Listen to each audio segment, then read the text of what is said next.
Imaginons qu'on arrive à décarboner la production énergétique. Qu'est-ce qui se passe? On aura juste mis de l'énergie, certes décarbonée, au service d'un flux qui transforme la nature en déchets. Ça ne change pas grand-chose. Ce flux est bien supérieur à ce que peut encaisser la Terre. Il faut décroître. Sauf que le système qu'on a construit ne peut pas décroître. Nous devons décroître et nous ne pouvons pas décroître. Si on décroît, ça se casse la gueule. Est-ce qu'on veut se mobiliser sous l'angle respecter les accords de Paris? Il faut changer tout ça. Il faut décroître. Il faut ceci, il faut cela. Machin. Ils ne le feront pas. Ce n'est pas juste qu'ils ne veulent pas le faire. Déjà, c'est le cas. La plupart d'entre eux ne veulent pas le faire. Mais c'est juste que même s'ils voulaient, ils ne pourraient pas. Ils ne peuvent pas. Ils sont eux-mêmes prisonniers d'un système. En réalité, ces gens ont énormément de pouvoir dans le système qui existe, mais ils n'ont aucun pouvoir pour le changer. Le pouvoir de changer les choses ne leur appartient pas. Il nous appartient à nous. Donc, on va changer le système? On ne peut pas. Au revoir, merci. Non, je rassure, j'en reste pas là. Puisqu'on ne peut pas changer le système, il faut changer deux systèmes. La nuance est extrêmement importante.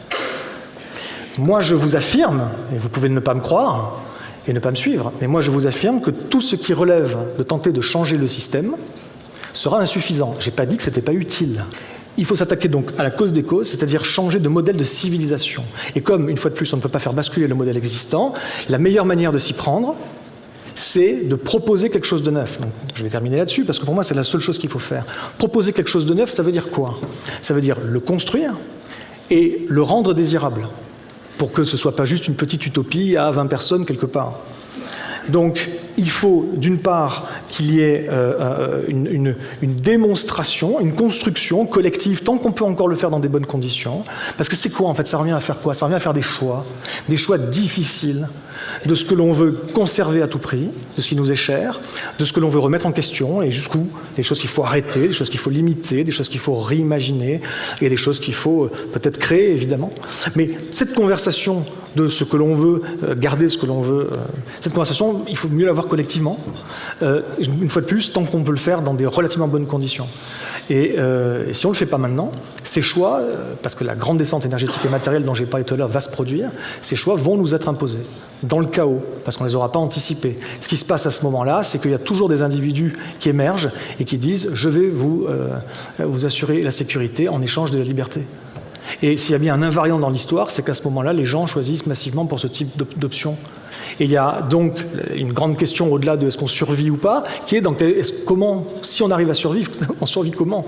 C'est quoi? Qu'est-ce qu'on vit? Est-ce qu'on vit une dictature ou des autoritarismes divers et variés?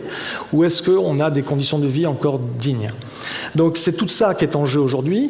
Il faut donc créer des alternatives, concrètement, localement, à l'échelle territoriale. Je ne vais pas rentrer là encore dans des détails, je n'ai pas le temps, mais c'est là que ça se joue. Trop petit, ça ne peut pas être résilient ou pas durablement résilient. Trop grand, on retourne dans une usine à gaz où on dépend de chaînes d'approvisionnement de l'autre bout du monde. Il faut que ça se joue au niveau territorial, au niveau d'une communauté de communes, au niveau d'un bassin de vie, d'une ville peut-être. Si elle est trop grande, il faut que ça soit découpé en plusieurs morceaux, etc. Et là, on organise des nouvelles façons d'être au monde. On met en place, après une discussion collective, des nouvelles cultures pour reconstruire des choses neuves. Et on essaie de rendre ça inspirant pour que d'autres personnes fassent ça ailleurs et que ça se reproduise, à chaque fois adapté aux différents endroits et qu'on atteigne peut-être un jour collectivement un réseau comme ça d'alternatives, j'ai quasi fini, un réseau d'alternatives connectés, complémentaires, solidaires, qui fassent peut-être un peu système, qui soit en fait une proposition de civilisation B, un plan B civilisationnel, une civilisation qui serait distribuée, c'est-à-dire reterritorialisée à plein d'égards. Voilà. Et donc ça, je vous encourage aujourd'hui à véritablement vous mettre ensemble, pas tout seul, ça ne marcherait pas, vous mettre ensemble, créer des groupes de discussion, des groupes de travail partout où vous êtes, avec vos élus, avec des patrons d'entreprise et avec des simples citoyens, et à tenter des choses, à construire des choses. Il y a plein de choses qui existent. Regardez pour commencer le mouvement des villes et territoires en transition, il y a un bon ADN là.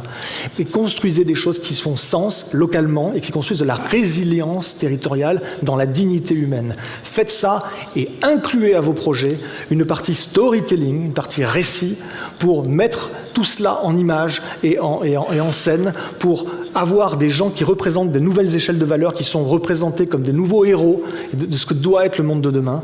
Et tout ce qu'on peut espérer, c'est que beaucoup de gens vous suivent et que peut-être, d'ici quelques années ou décennies, une masse critique s'opère avant qu'il ne soit trop tard. Voilà, je vais arrêter là.